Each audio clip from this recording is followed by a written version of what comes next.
My dudes, what's going on? It's your boy, Chris Thrash, back in the Banger Hanger for this week's segment of Overkill Reviews, your weekly metal review show. But hey, is this your first time here? Be sure to drop a hefty subscription down below or hit us up on our Patreon. Our fellow banger pals are in the Patreon pit, helping us forge more and more metal content. Now, for this week's segment, holy crap, my dudes.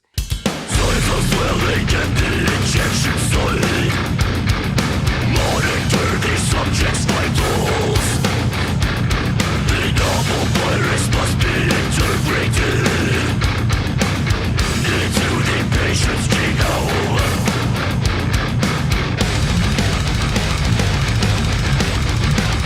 Spontaneous recombination,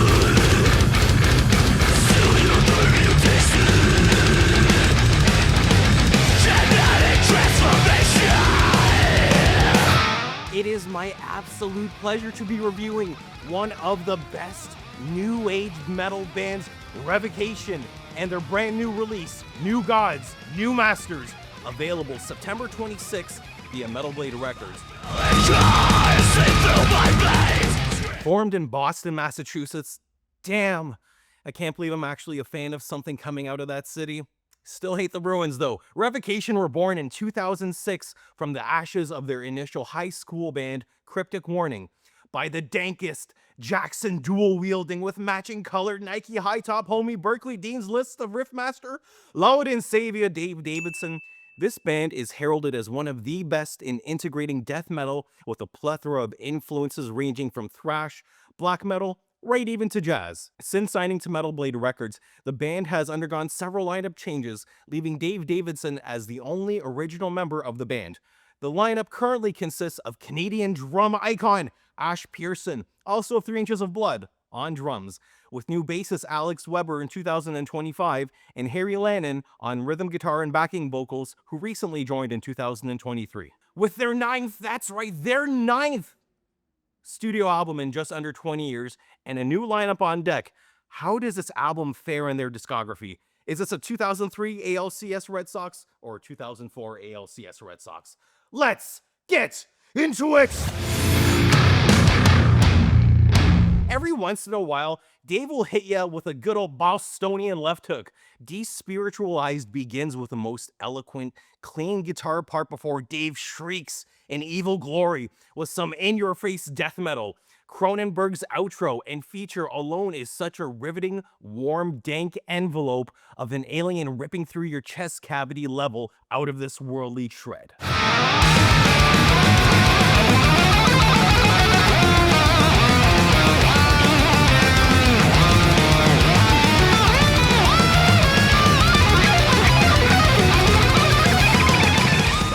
Confines of Infinity, easily my favorite song on this album, could not have a better placed feature in what could be described as being sucked into the cavernous void of a black hole with a lone thunk riff that echoes over your shrieks in the vast void of space. Having none other than Travis Ryan of Cattle Decapitation articulates this overwhelming dread of the vacuous void of earthly comforts this song bellows. Ash Pearson quarterbacking this song's groove behind the kit specifically.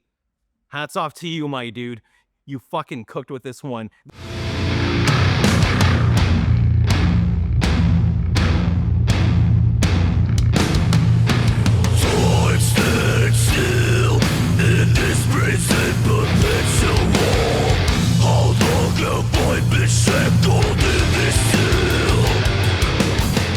The guitar solo on this as well, something I absolutely love about Dave Davidson, is his ability to write solos in a major key that complements an absolute DEFCON 1 death metal in the most eloquent way imaginable. As every other Revocation fan has come to expect, with a well-placed instrumental track, The All-Seeing. Again, with a unique track that requires a deeper delve into the strings, we are treated with none other than renowned jazz guitarist Gilad Hexelman. Something I've got to compliment Dave with this one, he knows how to get a dueling lead going that bursts with jazz incredibly well. Kind of reminds me of Dave Mustaine's dynamic with 90s drummer Nick Menza. I've got to give credit with this song. Some of the most beautiful guitar phrasing I've ever heard on a metal album, hands down. To quote Dave on his relationship with G-Lad, G-Lad is a buddy of mine and happens to be one of the best jazz guitarists in the world. His playing is awe-inspiring, and I'm truly honored to have him as a guest soloist on the outro of The All-Seeing.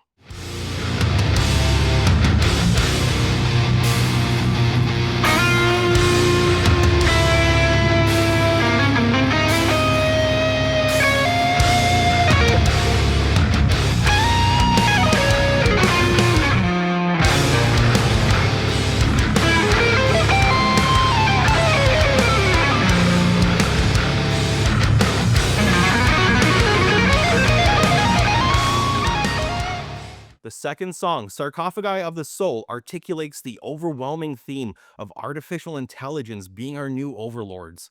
To quote the song, pouring all of my dreams and desires into this vessel, it knows me better than I know myself.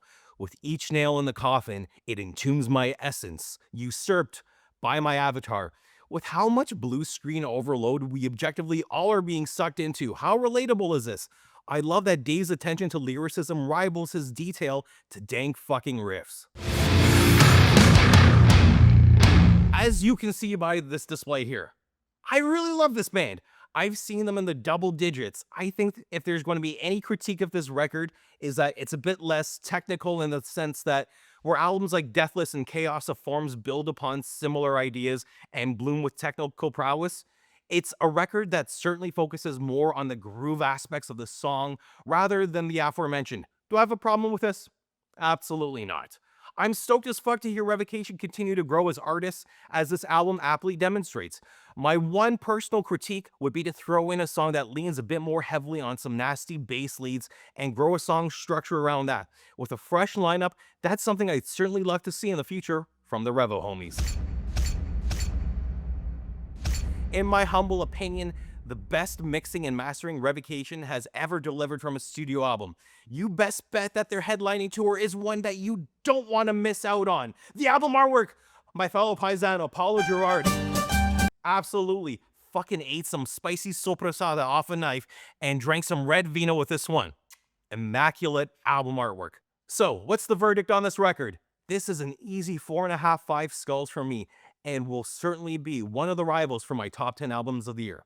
I'm definitely torquing my wrench to this one, I'll tell you that one for free. Shout out! The best part of the video. From Come to Brazil, I've got the Thrashy homies in Violator with their brand new release, Unholy Retribution, out September 5th via Kill Again Records. And hey, fellow Overkill review host Ian has a rad video about this album. Why not check it out and give him some love? From Wilkes-Barre, Pennsylvania, I've got the Thrash crossover dudes in Cruel Bomb with their self-titled release, Independent.